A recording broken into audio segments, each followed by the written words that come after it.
కేతిరెడ్డి గారు సార్ నమస్తే సార్. నమస్తే. ఏం చెప్తారు? ఆ నలుగురు కరెక్టా, పవన్ కళ్యాణ్ కరెక్టా?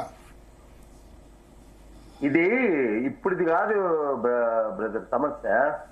ఇది చాలా సంవత్సరాలుగా నలుగుతున్న సమస్య చలనచిత్ర పరిస్థితి. కానీ ఆ నలుగురు అన్న కాన్సెప్ట్ ఈ 15 సంవత్సరాలుగానే వస్తుంది కదా. ఈ 10-12 ఆ నలుగురు అనేది ఈ 15 సంవత్సరాలుగా వస్తుంది. ఆ నలుగురు అనేవాళ్ళు ఈ రోజు ఒక్కొక్కరుగా ముందుకు వచ్చి మాకేం లేవు థియేటర్లు, అదే విధంగా దిల్ రాజు నాకేం లేవు, ఏషియన్ వాళ్ళకున్నాయి, సురేష్ వాళ్ళకున్నాయి అని చెప్పి చెప్పడం జరిగింది కదా.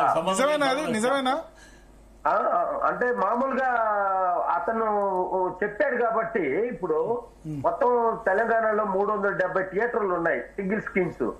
వాటిల్లో వాళ్ళకున్నాయి 120 మాత్రమేనంట. వాళ్ళకి కానీ ఏషియన్ సునీల్ కానీ వాళ్ళకి కానీ ఉన్నాయి.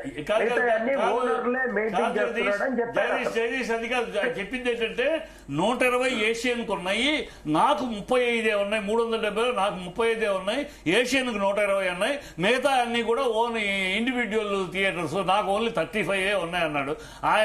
ఆయనేమో అరవింద్ ఏమో 15 ఉన్నాయి, అన్ని వదిలేసుకున్నాను, 15 థియేటర్ నాకు ఉన్నాయి, నాకు మిగతాతో సంబంధం లేదు. తర్వాత క్యూబ్ తో నాకు సంబంధం లేదు, నాకు వాటా లేదు, ఇంకో దాంతో సురేష్ బాబు గారికి వాటా లేదు అని చెప్పేశాడు ఆయన.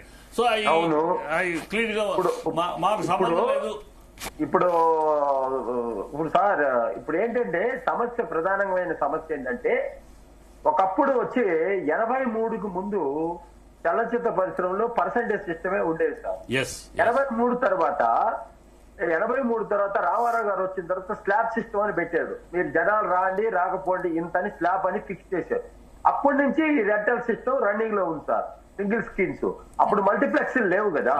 అప్పుడు అన్ని ఏంటంటే మల్టీప్లెక్స్ లేవు కాబట్టి అప్పటి నుంచి ఈ రెంటల్ సిస్టమ్ వీళ్ళు రన్ చేసుకోలేక జనం వచ్చినా రాకపోయినా ట్యాక్స్ కట్టే విధానానికి వాళ్ళు థియేటర్ యజమానులు అనుసంధానంలో లేక వాళ్ళు ఏం చేశారంటే వాళ్ళు అప్పటి నుంచి ఏంటంటే ఇట్లాంటి థర్డ్ పార్టీలకి లీజ్కి ఇచ్చారండి థియేటర్. అప్పటి నుంచి జరుగుతుంది ఈ తంతు అనేది జరుగుతుంది. మధ్యలో వచ్చి ఈ మల్టీప్లెక్స్ లో వచ్చిన తర్వాత ఈ మల్టీప్లెక్స్ లో ఏంటంటే పర్సంటేజ్ సిస్టమ్ అనేది వచ్చిందనమాట.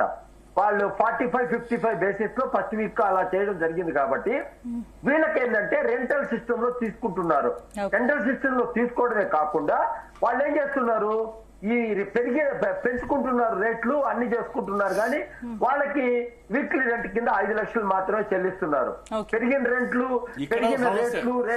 గవర్నమెంట్ పెంచుకున్న రేట్లు ఇవన్నీ కూడా ఈ కోర్టులలో గిట్లలో కేసులు ఎక్కువ అయిపోయినాయి అని చెప్పి మంత్రి కూడా మాట్లాడడం జరిగింది. కాబట్టి ఇప్పుడు చలనచిత్ర పరిశ్రమలో ఈ సమస్య ఈ రోజే గుర్తుకొచ్చిందా, ఎప్పుడు గుర్తుకొచ్చిందా అనే దానికంటే దీనికి ఒక కంక్లూజన్ అనేది రావాల్సినంత అవసరం అయితే తప్పకుండా ఉంది. అంటే మీరు ప్రభుత్వ పెద్దలను కలవడానికి ఒక నిమిషం, ప్రభుత్వ పెద్దలు కలవాల్సిన అవసరం లేదా? కలవడానికి సినీ పరిశ్రమ నిరాకరిస్తుంది. ఈ ఇష్యూ వేరమ్మా, ఇప్పుడు ఉన్న ఇష్యూ వేరు.